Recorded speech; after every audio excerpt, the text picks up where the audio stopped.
Bom dia, pessoal. A paz do Senhor para todos, né? Estou aqui, né, nesse vídeo aqui falando sobre a respeito e realmente, né, é um assunto muito extenso, que é o usos e costumes dentro da igreja e fora da igreja, né? Que realmente pesa bastante, né? As pessoas às vezes quando falam na forma de ir à igreja, ir cultuar, ir para a igreja, uma forma, o costume de você usar seus aderentes. E, né, graças a Deus faz 2 anos, né, amor? 2 anos que eu estou aqui estou na presença de Deus, pela honra e glória do Senhor Jesus Cristo. Que Ele cresça e eu diminua cada vez mais. Que é a primeira vez que eu estou nesse vídeo, né, falando aqui abertamente para todos, né? Quero que esse vídeo venha tocar nos corações, venha também abrir nossos olhos, né? É bom a gente se aprofundar. Eu sou um pouco leigo na Bíblia ainda, né? Pelo tempo, né? Tô lendo, tô aprendendo. Tô aqui, pego, vejo o significado e vou aprimorando, né? E Deus venha trabalhar em minha vida e também nas demais que estão presentes em minha vida, ao meu redor, meus amigos, meus irmãos, pastor, missionários e assim vai. Deus trabalha em cada um. E sofri muito, né? Na outra igreja que eu frequentei. E os irmãos aí que sabem aí, meus amigos que estão aí no Face, nas redes sociais, viu como eu sofri na igreja, devido aos meus cabelos, né? Mas graças a Deus tinha os irmãos ali, abençoados por Deus, para me ajudar, né? Dizer o que era realmente, o que era certo, o que era errado, que cumpria na verdadeira palavra de Deus. E aí eu fui, né? Graças a Deus, e aí eu fui aprimorando na palavra e encontrei, né? Eu fiz uma oração, orei a Deus, pedi um discernimento para poder ler e não, vamos dizer assim, vou dizer assim, machucar ou magoar, né?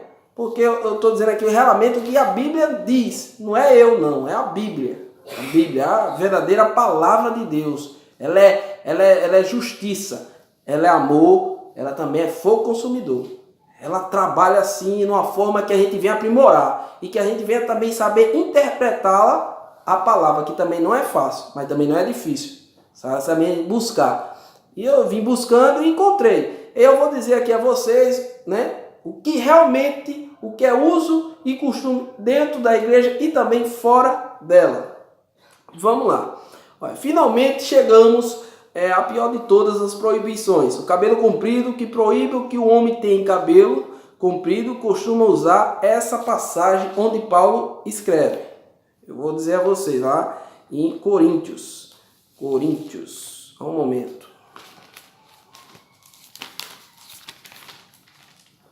11:14.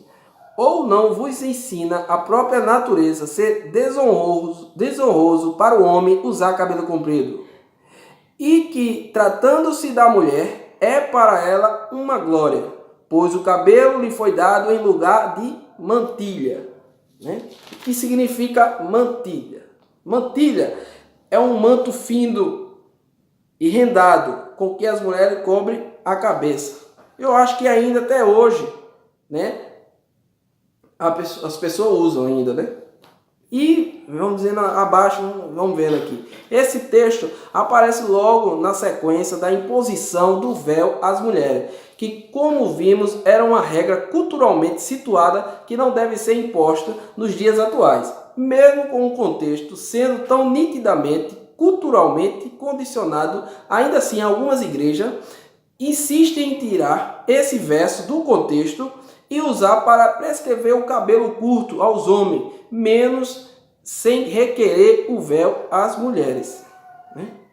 Em primeiro lugar, é necessário entender o que Paulo considerava comprido, porque o que era comprido para ele pode não ser o que nós, no século 21, consideramos compridos. Né? A verdade é que o cabelo comprido na Palestina da época era algo extremamente popular e comum. Toda iconografia antiga sobre Jesus retrata um homem de cabelo comprido. O que significa iconografia? É um estudo descrito de representação visual, ou seja, interpretado de como você vê, né? Como você vai visualizar ali a palavra. Às vezes você pode interpretar de uma forma, né, diferente ou não. É por isso que é bom a gente estar sempre saber o significado, saber realmente como é, para a gente ver, não para não machucar. Às vezes a gente pode até machucar o irmão com a palavra, né? E além disso, é muito provável que o próprio apóstolo Paulo tivesse cabelo comprido. Cabelo comprido para os padrões atuais, pois ele raspou a cabeça em certa ocasião em função de um voto que fez. Lá em Atos 18:18, vamos ver. Atos 18.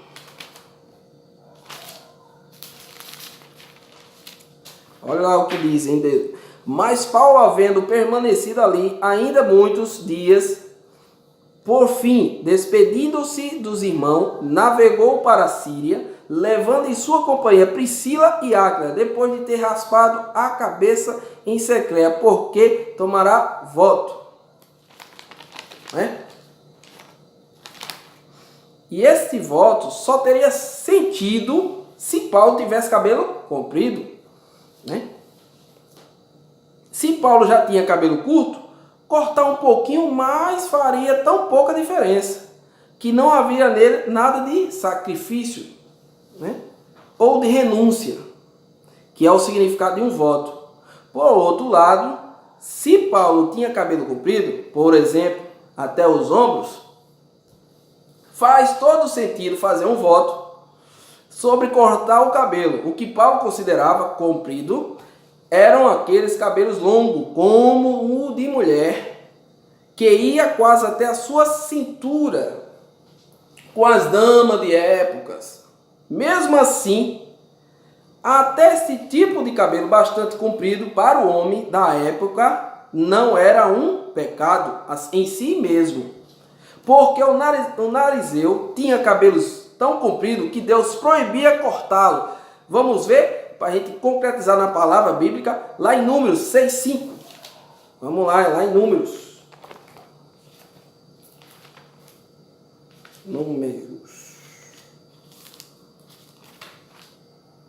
Números 6:5. Todos os dias do seu voto de nazireado não passará navalha pela cabeça, até que se cumpram os dias para os quais se consagrou ao Senhor. Santo será deixando crescer livremente a cabeleira. Profundo, hein? Palavra abençoada. O narizeu era alguém que fazia um voto de consagração ao Senhor. E é absurdo e impensável que Deus prescrevesse como forma de consagração a ele uma coisa que fosse pecaminosa em si mesma. Imagine como seria se para alguém se consagrar a Deus fosse necessário adulterar ou mentir. Imagina, olha aí. Não tem sentido, por uma razão, é pecado. Se o cabelo bastante comprido fosse igualmente pecaminoso. Imagina, se a gente tivesse o cabelo grande, cada vez que tivesse grande era mais pecado. Que tivesse o cabelo pequeno, pecadinho. Mas não existe pecadinho. Nem existe pecadinho, nem pecadão. Todos os pecados são iguais. Deus abençoa. Não, mas o mole, vamos dizer assim, estupou, matou, esfaqueou. Mas se ele se arrepender de todo o seu coração, de toda a sua alma, Deus o abençoa, Deus livra, mas também ele vai pagar suas consequências. Isso aí é todo mundo que estamos vivendo hoje, a gente vai pagar nossas consequências. Normal. Você viu na hora da crucificação dos dois presos, o Dimas e o Gestas.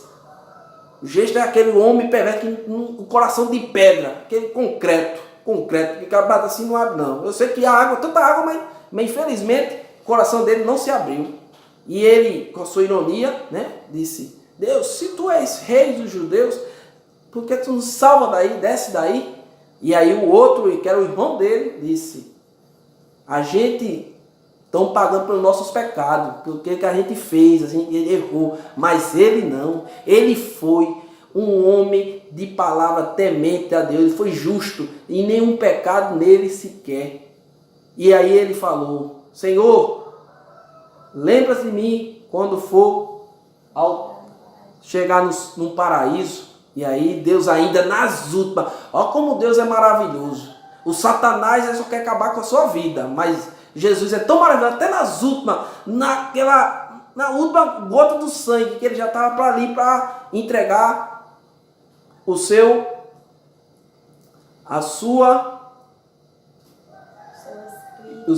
espírito, né, ao Senhor Jesus, ao Deus Jesus, né? E disse: lembra de mim? Ele disse: hoje mesmo tu estarás comigo. E aí Deus diz a última palavra: Deus está, Pai, está tudo consumado.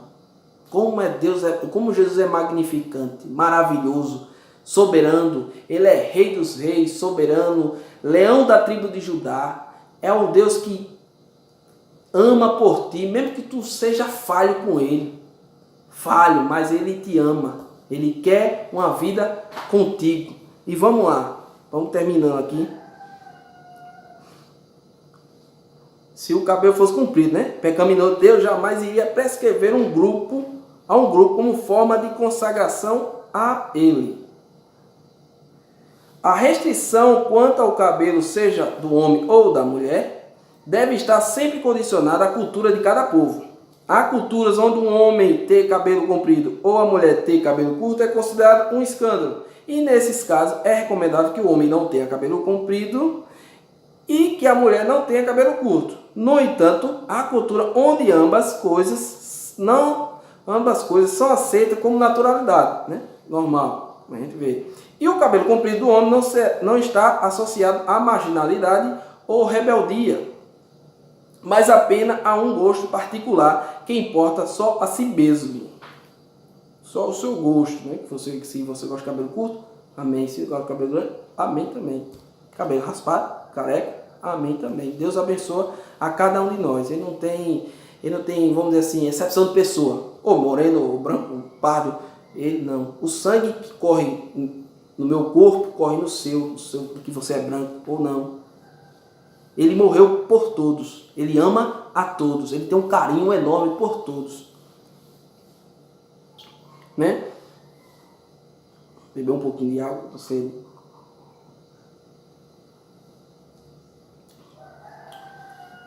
No entanto, a cultura onde ambas as coisas não são aceitas com naturalidade. E os cabelos compridos do homem não estão associados à marginalidade ou rebeldia, mas apenas a um gosto particular, né? Como eu estava falando, a si mesmo. Nós não podemos tratar todas as coisas como se estivesse sob o mesmo tempo e cultura. O contexto histórico deve ser preservado a uma hermenêutica funcional, deve ser priorizada. Hermenêutica. Hermenêutica é uma interpretação de texto do sentido das palavras, né? Vamos lá, o significado da hermenêutica. Pior ainda são as igrejas que proíbem, olha isso, que proíbem que o homem tenha barba. E sim, existe isso. Por incrível que pareça, há até certas editoras, né, de linhas denominacionais mais rígidas que chegam até a apagar no Photoshop. Olha para aí, fazendo Photoshop, né, a barba de indivíduos cujas fotos são publicadas em seus jornais e revistas. Paradoxalmente, essa mesma denominação não tem problema nenhum com o bigode. Qual é a base bíblica para proibir a barba e permitir o bigode? Qual é? Nada, é claro. É a teologia de exégese, fabricada por uma dúzia de anciões jurássicos que não sabem nem o que ainda fazem na terra. Chega a ser cômico, se não fosse trágico. Significa exégese. É a interpretação de um texto atribuindo-lhe uma ideia do próprio leitor, uma ideia da minha própria pessoa. Vamos dizer assim, eu posso interpretar da forma, né, que for conveniente a mim. O próprio leitor vai dizer. Olha aí como chega a certas situações. Então a gente tem que prestar muita atenção. A gente chegar nas nossas igrejas, onde a gente vai denominar, a gente vai frequentar, vai estar lá. Palavras verdadeiramente que venha a ser diretamente da palavra de Deus. Não fuja. né? Na palavra de Deus. E a coisa fica ainda mais engraçada. Vemos que a Bíblia não fala nada sobre bigode, mas fala muito bem sobre a barba. Vamos lá ver? Levítico 19, 27. Já estou lá. Levítico 19, 27. Não cortareis o cabelo em redondo, nem danificareis as extremidades da barba. Olha aí, que coisa. Proíbe cortar a barba, né? Proíbe cortar a barba. O Salmo 133, 2, sabe o que ele diz? Ele elogia a barba de Arão, sobre a qual o óleo da unção sacerdotal desce. Vamos ver aqui, lá em Salmos.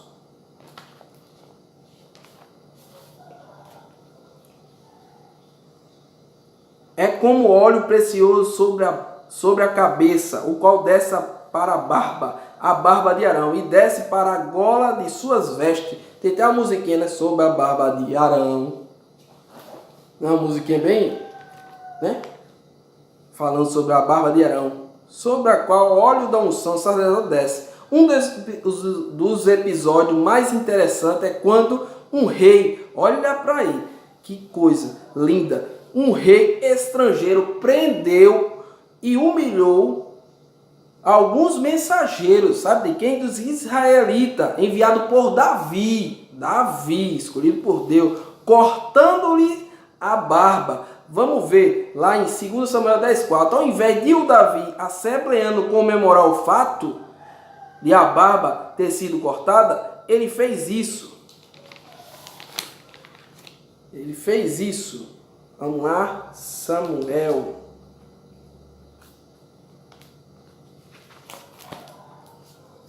10.